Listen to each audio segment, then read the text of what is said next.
The Compliance Perspectives podcast is sponsored by Athenian, a leading provider of entity management and governance software. Get started at www.athenian.com.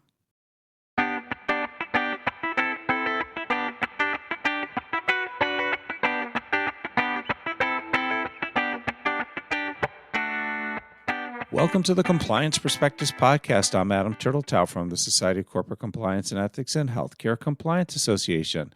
Joining us today from Washington, D.C. is Becky Rohr. Becky is Chief Compliance Officer and Head of Investigations at Ericsson. And today she'll be talking about the topic board reporting, not board, B-O-R-E-D reporting, presenting to boards and other senior stakeholders by using data and storytelling. That's also going to be the topic of her session at the 2025 Compliance and Ethics Institute. Becky, thanks for speaking at the conference. Thanks for joining us. Let's start with something sort of general. Is what data does the board want to see and need to see? Hi, Adam. Thanks very much for having me. It's a pleasure to speak with you. And this is an important topic for me. I think that the first thing to know when you're presenting to the board or senior stakeholders is to understand your audience. You want to look at whether it's the full board or a committee of the board or senior executives because they have different priorities.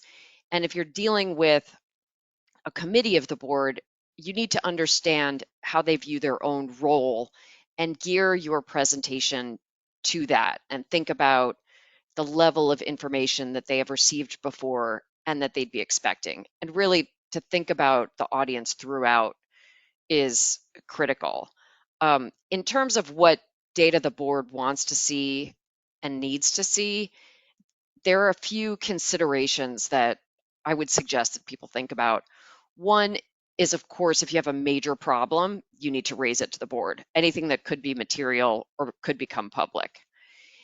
And then on a more day-to-day level, you should really be able to take all the data and the information that you have access to about your compliance program and summarize it at a high level. That's really the key.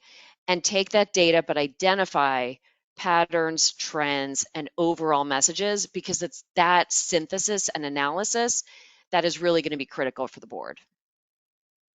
And, your point about synthesis and analysis being most useful, it does raise a very good issue that you just don't want to dump data on them. You want to give them data that they can work with and understand what they're seeing. The other thing you probably don't want to do is give them data that's really not necessary for them.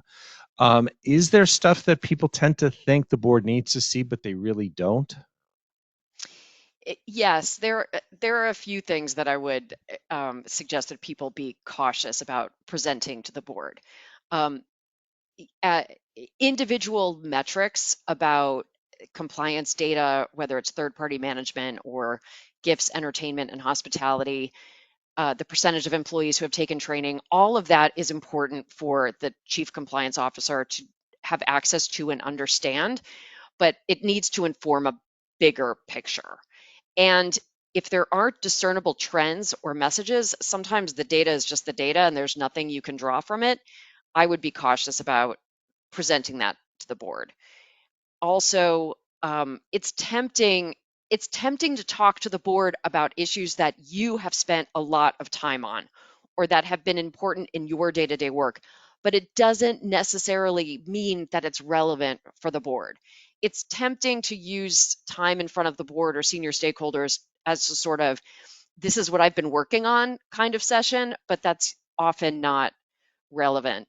And then the other thing I would suggest being cautious about providing to the board is individual hires or personnel changes. Those are often important to you as a manager and relevant to your organization. But at the board level, it's really about organizational issues and quality of personnel, and the bigger picture that is more relevant.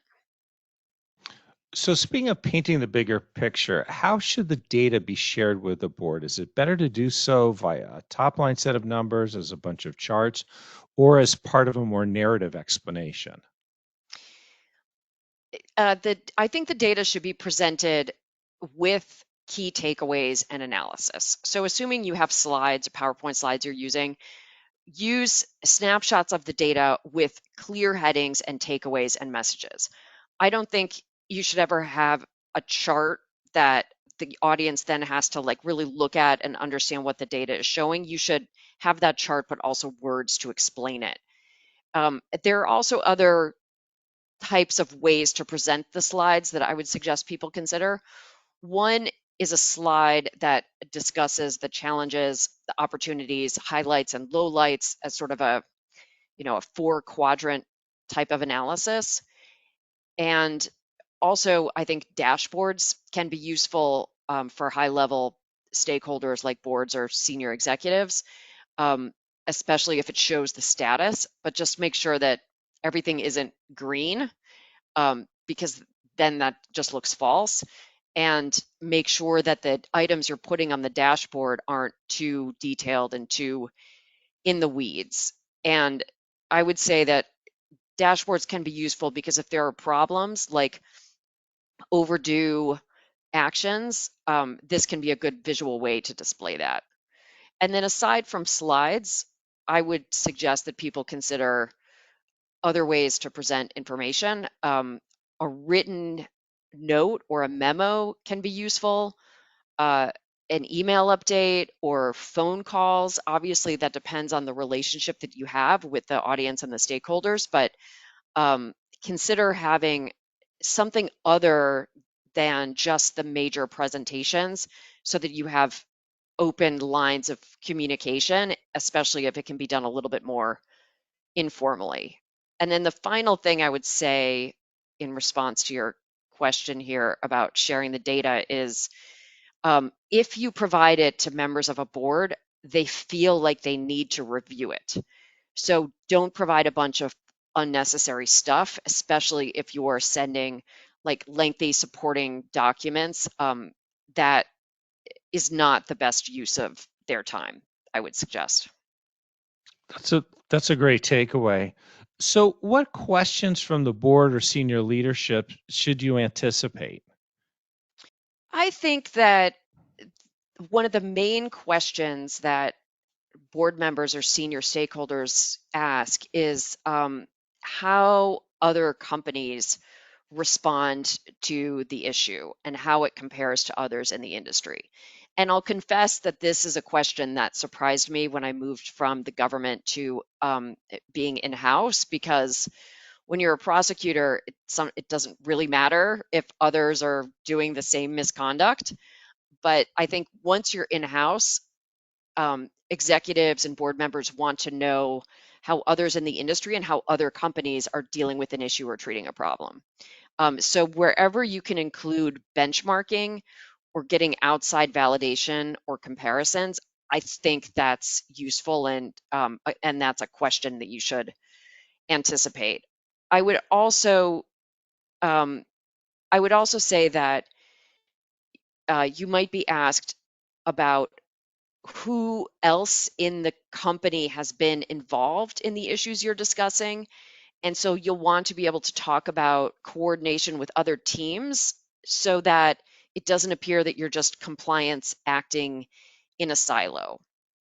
Um, and then in terms of questions, one one tip I would have is to keep track of past questions you've been asked in these meetings, obviously to make sure you follow up on those action points, but also think about whether similar questions might be asked for this new information that you intend to present, because people tend to have certain areas of interest, whether it's particular countries or particular risk areas, and you can try to predict those based on your past interactions with people.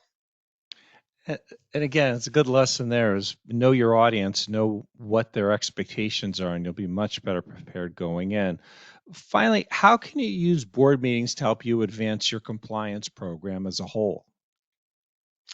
Yeah, there's a few different ways that you can use board meetings to your advantage. And it's helpful to think about that before you go in. I think that if you want to make changes to your program or to your organization, it can definitely help to preview those along the way and get any input before you roll it out. So, not just to present information after you've done it, but as you're planning it. You don't want to use the board as like a brainstorming session. That is not the right audience for that, but you can preview what you're intending to do.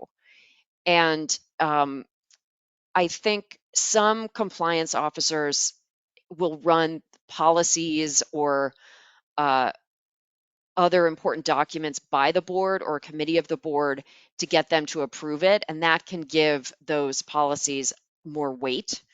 And so that's something you may want to consider.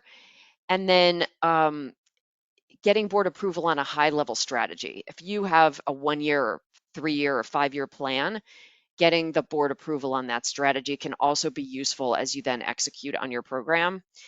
And then I think it's tempting for chief compliance officers to want to go to the board and get help getting more resources. I would caution against that. I think that's a better issue to raise with senior managers, unless it's in connection with like a problem and you really need to escalate it. But I think management is the better place to have those resource conversations.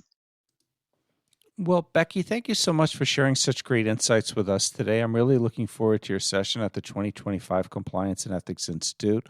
Board reporting, not board, B-O-R-E-D reporting, presenting to boards and other senior stakeholders by using data and storytelling. Finally, I want to thank all of you for taking the time to listen. I'm Adam Turtletaub from SCCE and HCCA. I hope we're able to expand your compliance perspective.